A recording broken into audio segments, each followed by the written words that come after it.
Son las 6 de la tarde con 32 minutos y ahora sí nos enlazamos, mejor dicho, lo tenemos aquí en directo detrás de nuestros micrófonos al líder del movimiento Creo y ex candidato a la presidencia de la República del Ecuador, Guillermo Lasso. ¿Cómo está, Guillermo? Muchísimas gracias por acompañarnos hoy. Muchas gracias, Gaby, por la invitación. Estoy muy bien y para mí un honor estar aquí en los micrófonos de Radio Forever, bueno, en su programa. Para nosotros también hacer nuestro análisis político, que lo hacemos todas las noches aquí y con la esperanza de que todos los ecuatorianos, o bueno, los guayaquileños que nos escuchan, siempre se mantengan muy bien informados. Qué bello atardecer el de Guayaquil. Si usted se mira un poquito hacia la izquierda va a ver esa caída de sol tan linda y un atardecer muy bello aquí en San Borondón. Es hermoso, tenemos una excelente vista aquí desde la cabina de Sí, tiene una Forever. muy linda cabina de Radio Forever, ¿no? Unas muy buenas instalaciones, felicitaciones por eso. Muchas gracias, Guillermo. Y aquí va hacia quién hacemos todo esto, ¿no? Nosotros hacemos todo esto para las personas que nos escuchan, nuestros radioescuchas. La mayoría de ellos va a ir a votar el próximo 24 de marzo. Todos los que estamos aquí en esta cabina vamos a ir a votar el 24 de marzo a ejercer ese que es nuestro, el mayor ejercicio de democracia que existe, ¿no? El voto directo del ciudadano. Y ante esto hay ciertas dudas que se han planteado. Usted ha dicho que, o ha expresado dudas respecto a la posibilidad de un fraude, La pregunta es ¿por qué? ¿Y a dónde dirige usted esa aseveración? Mi comentario se refería y se refiere al proceso de inscripción de candidaturas. La fecha tope de inscripción de candidatura fue el 21 de diciembre, pero luego de ese día pues se han producido algunas, yo diría, inconsistencias, irregularidades que generan inquietud y temor, y hay que advertirlo. El día de ayer, al terminar una entrevista en Ecuavisa, coincidí en el set de Ecuavisa con la presidenta del Consejo Nacional Electoral. Y tuvimos con la señora Tamaín un encuentro muy cordial, donde ella me dijo que quería conversar conmigo, seguramente para dar explicaciones por las observaciones que hice a través de Twitter. Y mañana tengo una cita con ella en Quito y tendré la oportunidad de conversar con ella y transmitir las inquietudes que no solo son de Creo, sino de algunos partidos políticos. Venimos de una época donde tuvimos un presidente con tendencia a controlarlo todo, entre esos el Consejo Nacional Electoral. Y ahora esperamos y tenemos esperanza de una nueva etapa con un Consejo Nacional Electoral que realmente tenga el cuidado de llevar a cabo procesos transparentes que den la seguridad y la tranquilidad al ciudadano que se va a respetar su voluntad. Y en este sentido, usted ha propuesto algo también, la creación de un posible Frente Ciudadano contra el fraude. Bueno, yo creo que la señora Tamaín tendrá la oportunidad de convencerme de que eso no es necesario. Así que esperemos la conversación mañana con ella y con mucho gusto los resultados se los comentaré cuando quiera. Bueno, antes de la entrevista estábamos hablando de la cantidad de candidatos que hay para las próximas elecciones. Hay muchas opiniones, ¿no? Desde analistas políticos se habla de dispersión del voto, pero también se habla de un aspecto democrático, ¿no? Como que hay una vuelta a la democracia después de 10 años de correísmo. ¿Cuál es su opinión? Yo creo que eso es una expresión de la democracia. Quienes somos republicanos y democráticos, nosotros respetamos la libertad individual y reconocemos el derecho de un ciudadano que quiera alzar la mano y decir yo quiero ser candidato a alcalde. ¿Por qué no? Yo creo que ni siquiera debería estar afiliado a un partido político. Yo creo que puede ser una persona que individualmente se levanta y dice yo quiero servir a la ciudad. Ahora, que lo logre es otro paso, pero hay cerca de 86.000 candidatos para cerca de 5.700 dignidades. ¿Alguien cree que es mucho? Yo no creo que es mucho. Yo creo que es la expresión democrática de todos los ecuatorianos, sobre todo después de un periodo de control total por parte de un gobierno y un partido político como Alianza País. Bueno, y en este sentido, los electores también van a ir con ciertos aspectos. Hace poco veía Cedatos publicaba una encuesta en la que decía que los dos pensamientos que están en los ecuatorianos es, primero, desempleo y segundo, falta de esperanza en la economía. Bueno, los dos temas tienen que ver con falta de oportunidades. Falta de oportunidades y es entendible, ¿no? Una economía que el gobierno proyecta un crecimiento del 1% para el año 2019 es una economía que no va a generar empleo, que no va a generar oportunidades para los ecuatorianos. Deberíamos crecer a no menos de un 5% anual para poder generar empleo y oportunidades. Para ese 60% de ecuatorianos en condiciones de trabajar que hoy no tienen empleo, no tienen un empleo formal. Por lo tanto, es entendible que la gran preocupación de la familia ecuatoriana, de un padre, es que no hay empleo. Y en algunos casos y en algunos niveles populares, usted encuentra una persona cuyo padre no tuvo empleo, él no tiene empleo, los hijos no tienen empleo. Y es realmente una gran mayoría sumida en la desesperanza, en la preocupación. Por eso todos los ecuatorianos, cuando se les pregunta cuál es el mayor problema de la sociedad ecuatoriana, es la falta de empleo, el problema de la economía, el problema de la seguridad. Y hoy ha crecido mucho el problema de la corrupción. Correa logró instalar esa preocupación en el imaginario de todos los ecuatorianos. Y tienen razón los ecuatorianos de preocuparse de la corrupción, porque son recursos que se pierden en lugar de alimentar una economía que debería de crecer para generar empleo. ¿Considera usted entonces que hay una deuda de parte del gobierno, ese gobierno que empezaba en el 2017 diciendo o poniendo un pie frente a la corrupción, ¿no? Se hablaba mucho de corrupción, ese era el tema principal en aquella época, usted lo recuerda muy bien, estuvo en esa contienda electoral, era la corrupción, y hoy en día, ya en el 2019... A ver, pongamos las cosas un poco, los puntos sobre las íes, como se dice popularmente. En campaña ellos no hablaron de corrupción. Quien habló de corrupción y la necesidad de luchar contra ella fui yo. Recuerda usted que yo propuse un convenio con la ONU para traer al Ecuador una comisión internacional de lucha contra la impunidad para que investigue todos los casos de corrupción. Al candidato oficialista que no quiso debatir para no hablar de los temas de corrupción del gobierno de Alianza País, del primer gobierno de Alianza País, pues claro, no dio la oportunidad que estos temas se puedan debatir en una campaña y los ecuatorianos puedan tener claro las opciones que representaba una y otra candidatura. Y ya ve usted que han pasado 20 meses de gobierno y recién comentan sobre 5 proyectos, nada más que 5 proyectos que le han encargado al PNUD, ¿no? Grandes proyectos que se presupuestaron en 2.500 millones de dólares y que terminaron costando 5.000, el doble. Y hoy nos dicen que requieren 650 millones de dólares más para poder restaurar las condiciones de esos proyectos que puedan operar normalmente, excepto esa refinería del Pacífico, que es un monumento a la corrupción, a la ineficiencia y a la torpeza con la que tomaron decisiones en los primeros gobiernos de Alianza País.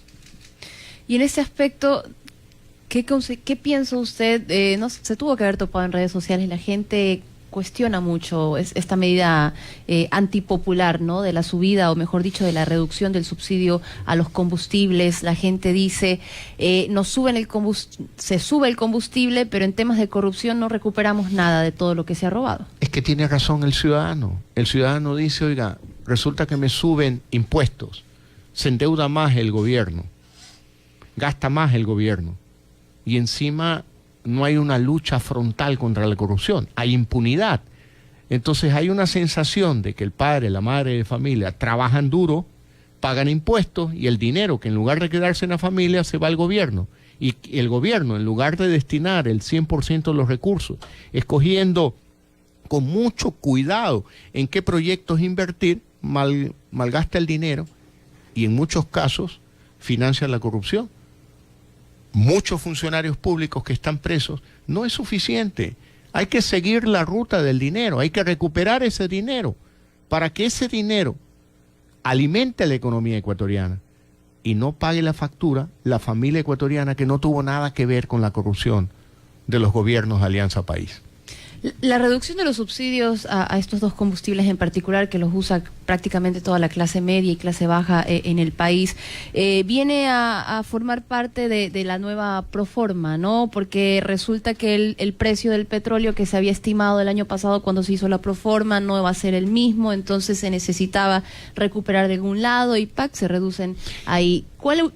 ¿Qué medida considera usted que pudo haber sido más acertada? Vea, Gaby, ¿cuál es el modelo de Alianza País de los últimos 12 años?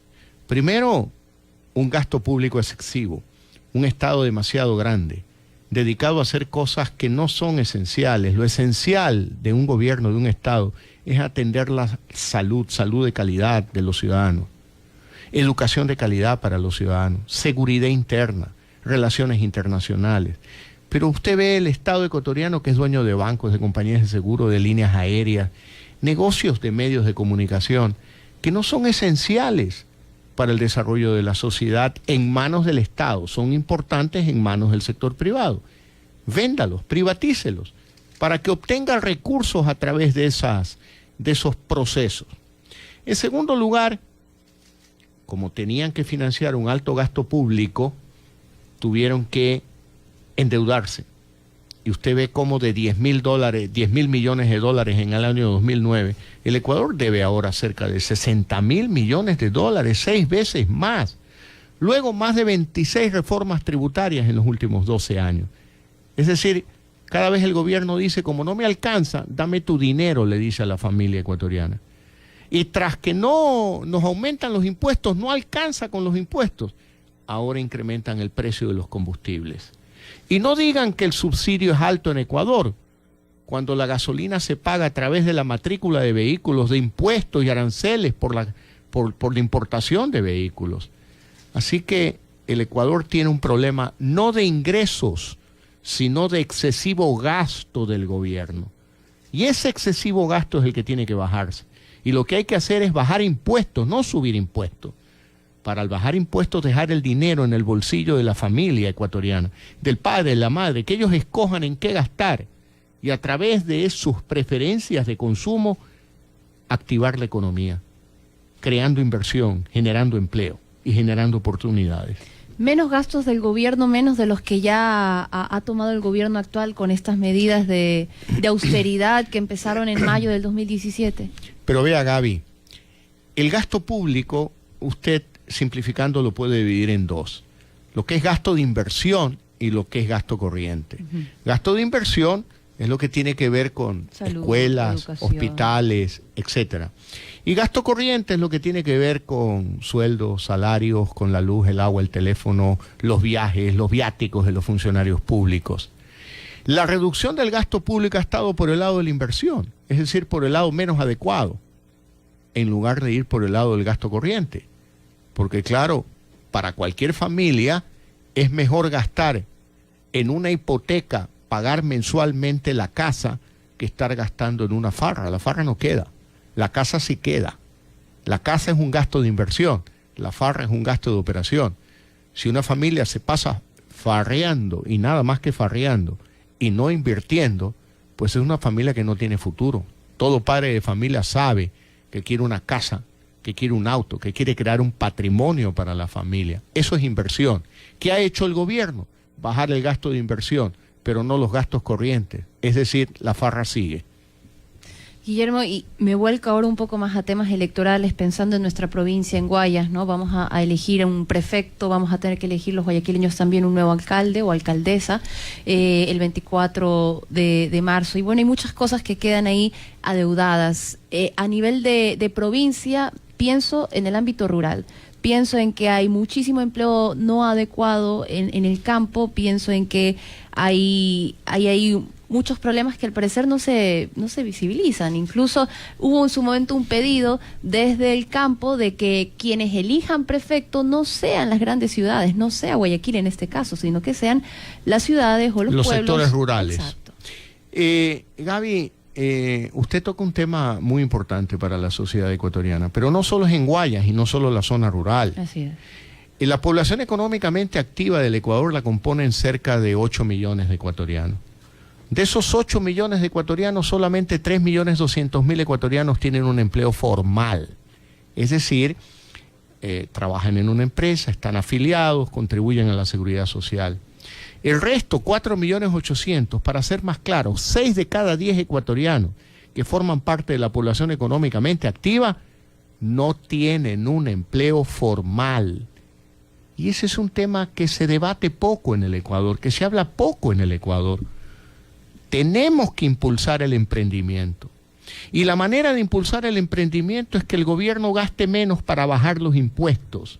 Y al bajar los impuestos, bajar los aranceles, hacer más barata la importación de una cámara, de un micrófono, de una maquinaria en una industria, vamos a lograr generar empleo, que es el gran problema de la economía ecuatoriana, la falta de empleo. Centrándonos ahora a la ciudad, el casco, en nuestra ciudad, Guayaquil, he tenido aquí ya algunos candidatos a la alcaldía y se habla de muchas cosas, ¿no? Se habla de vialidad, se habla de que Guayaquil necesita muchísima seguridad. Justo hacía una pregunta hace poco respecto al turismo, ¿no? Guayaquil ha crecido mucho en turismo y aquel candidato me decía, sí, ha crecido en turismo, pero ¿cómo es posible que yo invite a la gente a mi ciudad siendo una ciudad peligrosa? Gaby, primero le quiero dar a usted y a todos los que nos escuchan una idea muy práctica para el 24 de marzo del 2019, a efectos de votar. Usted dice, y muchos dicen, hay muchos candidatos, 86,000. Es fácil, hay que recordar el número 21. Raya todo 21 y tienes el trabajo muy sencillo. Ahí escoges a los mejores candidatos. ¿Por qué? Porque, por ejemplo, en Guayas tenemos a Poli Ugarte.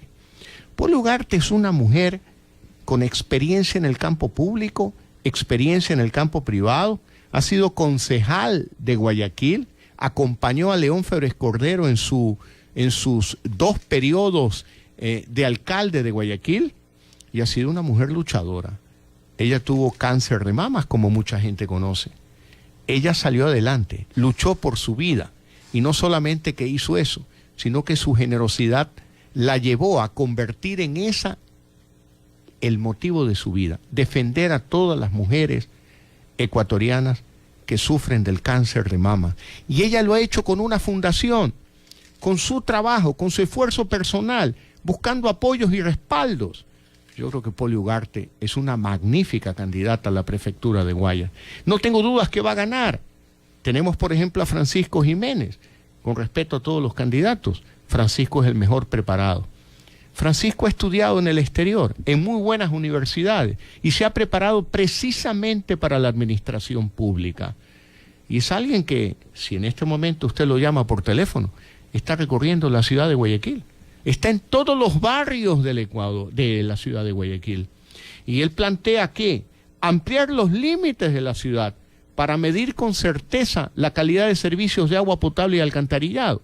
Porque si usted va a Monte Sinaí, no hay agua potable, no hay alcantarillado, pero nos dicen que Monte Sinaí está más allá de los límites de la ciudad.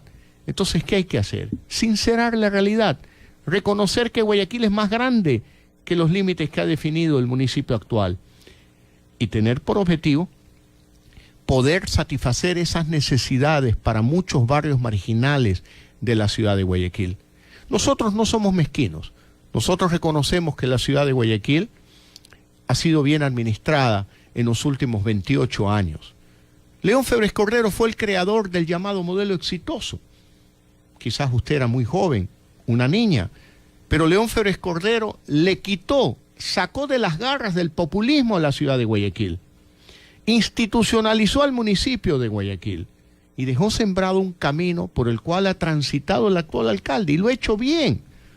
Yo mismo he colaborado con esta administración municipal cuando me hice cargo de la Fundación Terminal Terrestre de Guayaquil y logramos devolverle a la ciudad esa gran obra del terminal terrestre que era, a decir del alcalde, la posilga moral y física de la ciudad de Guayaquil, y la convertimos en el terminal terrestre más grande y más moderno de toda América Latina, sin aumentar las tarifas, trabajando con honestidad, trabajando con eficiencia. Por lo tanto, reconocemos que la ciudad cambió, pero también nos merecemos un nuevo cambio, con esa visión de jóvenes como Francisco Jiménez. Usted me hablaba del empleo en el campo rural. Ahí está Diego Arosemena Navas como candidato a viceprefecto de la provincia del Guayas. Un joven de no más de 32 años, preparado, estudiado en el exterior, en el campo agrícola. Y él está también recorriendo todos los cantones de la provincia del Guayas, con la propuesta de convertir productiva la provincia del Guayas. Y Poli Ugarte está hablando también del turismo de Guayas, no solo de Guayaquil, sino de Guaya. El turismo rural, el turismo, por ejemplo, donde vienen propios y extraños, nacionales y extranjeros, a conocer haciendas cacaoteras, por ejemplo, o haciendas arroceras, y ver cómo se producen estos productos agrícolas que se consumen en las zonas urbanas, en todo el mundo. Así que hay grandes oportunidades y grandes propuestas de Poli Ugarte, de Francisco Jiménez y de Diego Rosemena Navas, y de todos los candidatos a concejales de la ciudad de Guayaquil. Mi última pregunta respecto a este tema electoral, porque de aquí pasamos a un tema internacional que le había comentado previo para conversarlo aquí, y es una preocupación general de los, yo creo, de los ecuatorianos y aquí en Guayaquil, el tema de las drogas. Bueno. De los jóvenes que se encuentran sumidos en una droga en particular, que es la H, ¿no? Aquí hay muchas opiniones dispersas, ¿no? Unos hablan de que se mantenga la tabla, otros de que se elimine la tabla, pero ahí no se llega a un consenso, y entonces pensamos cuál realmente debería ser una propuesta que valga la pena, por la que valga la pena votar. La propuesta es crear empleo. Si el padre de familia tiene empleo, tiene recursos para cuidar a sus hijos. ¿Y quién mejor que los padres de familia para cuidar a los hijos? No hay mejor que el padre y la madre de familia.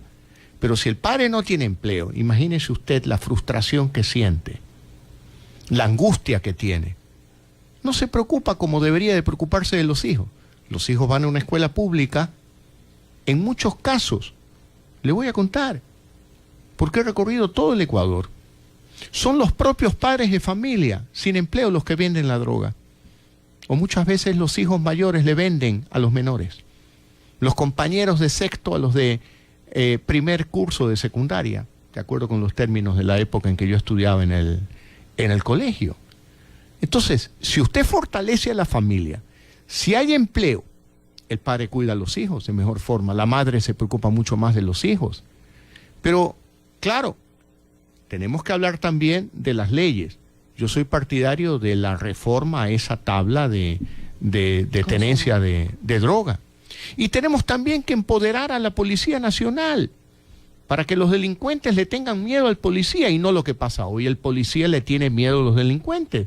A diario vemos cómo una ama de casa que se pasó de tragos arrasa con el auto un policía y lo lleva hasta el parqueo de su casa. No hay respeto en la autoridad. Un irrespeto total a la autoridad.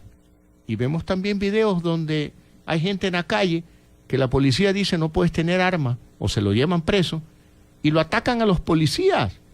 Hay que empoderar al Policía Nacional. No es cuestión de leyes solamente. Hay que empoderar al policía. Pero el punto de partida es una economía que crezca, que genere empleo, para que la familia ecuatoriana, el padre y la madre, tengan un empleo y cuiden de sus hijos. Porque usted sabe muy bien, Gaby, ¿quién la cuidó a usted de niña? Mis padres. Claro, no el gobierno.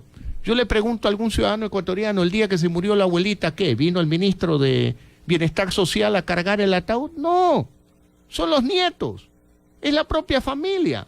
Entonces, ¿qué es lo que hay que hacer? Empoderar a la familia ecuatoriana, que tenga empleo el padre, que tenga empleo la madre, y que se preocupen de los hijos y puedan guiar bien a la familia. Pero para aquello necesitamos un gobierno más pequeño para que la familia sea más grande en el Ecuador. Finalmente, Guillermo, y esto es un tema que yo creo que nos preocupa, quizá no a todos, ¿no?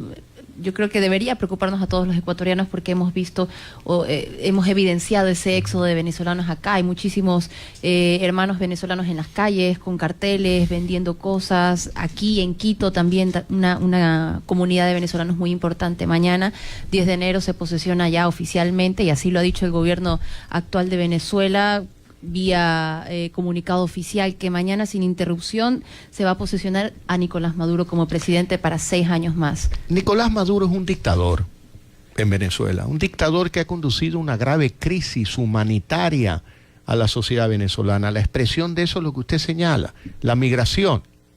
Respecto de ese tema, hay que recordar que el mundo, los Estados Unidos, España, Europa, abrió las puertas a los ecuatorianos en época de crisis. Nosotros tenemos que ser consecuentes con aquella actitud y también abrir las puertas a los venezolanos. Pero es un problema, porque aquí no hay empleo. Entonces vienen a competir, digamos, si hay un empleo, hay 3 personas que quieren el mismo empleo. Y ahora tenemos encima migrantes venezolanos que vienen al Ecuador también en busca de un empleo, que huyen de Venezuela. Yo públicamente le he solicitado al presidente Moreno que no envíe ninguna delegación a Venezuela, porque enviar una delegación oficial a la posesión de Maduro es legitimar unos actos totalitarios, dictatoriales, que irrespetan los derechos humanos de los venezolanos. En solidaridad con el pueblo venezolano, con el pueblo venezolano. Ojalá que el presidente Moreno se sensibilice y no envíe ninguna delegación a esa posesión de un dictador en Venezuela.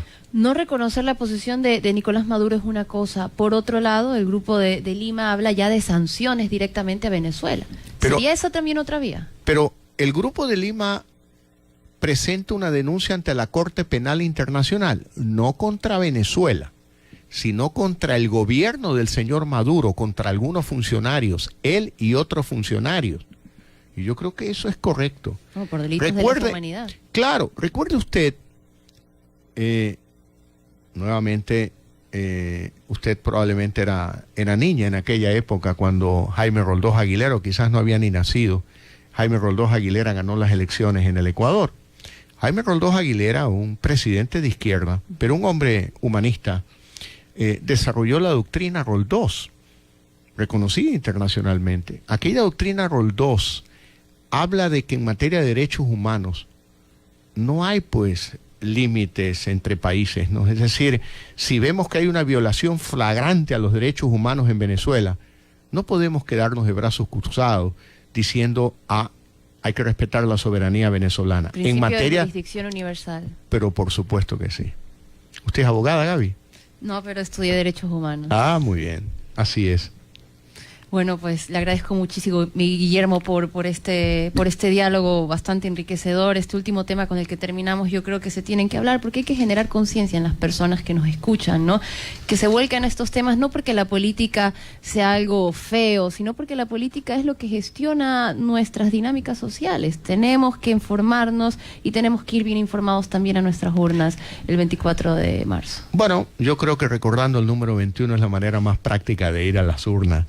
Pero muchas gracias, Gaby, por esta entrevista. Gracias a todos quienes han tenido la paciencia de escuchar este programa. En este momento todavía estamos en los primeros 10 días del año, así que todavía es oportuno desear un feliz año 2019 para todos los que nos escuchan, para usted, Gaby, para Radio Forever y para el principal de Radio Forever, Washington Delgado. Igualmente para usted. Muchas gracias, Gaby. Un abrazo. 7 de la noche estábamos dialogando aquí, haciendo nuestro análisis político junto con el líder del movimiento Creo, Guillermo Lazo. Ya regresamos. Ahora, un espacio dispuesto por la Secretaría Nacional de Comunicación.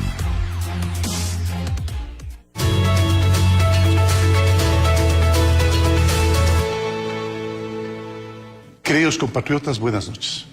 Ecuador ha expresado en varias oportunidades, pero siempre en los foros adecuados, que la crisis venezolana debe ser resuelta internamente, mediante el diálogo y la reconciliación por medios pacíficos y democráticos, con respeto irrestricto a los derechos y siempre con amplias garantías para la observación internacional. Por ello, y por haber señalado reparos en temas de derechos humanos respecto a las causas de la gran inmigración venezolana, por ser solidarios, por recibir con los brazos abiertos a nuestros hermanos venezolanos, por compartir territorio, empleo, educación y salud, recibimos gratuitamente injurias vertidas por una autoridad oficial que nos llevaron a retirar a nuestro embajador de Caracas. La protección internacional de los derechos humanos es una obligación legal y ética, no es una intervención en asuntos internos de otros países. Por todo ello, hemos decidido como gobierno no enviar delegación oficial para el evento de asunción del mando del 10 de enero. Solo los venezolanos, vuelvo a reiterar, pueden resolver sus desencuentros históricos. Otros países latinoamericanos que sufrieron graves crisis y alcanzaron la paz a través de entendimientos democráticos son un ejemplo. Me pregunto, ¿por qué no puede ocurrir lo mismo en la hermana Venezuela? Conciudadanos, el país entrará en breve en el proceso de campaña electoral.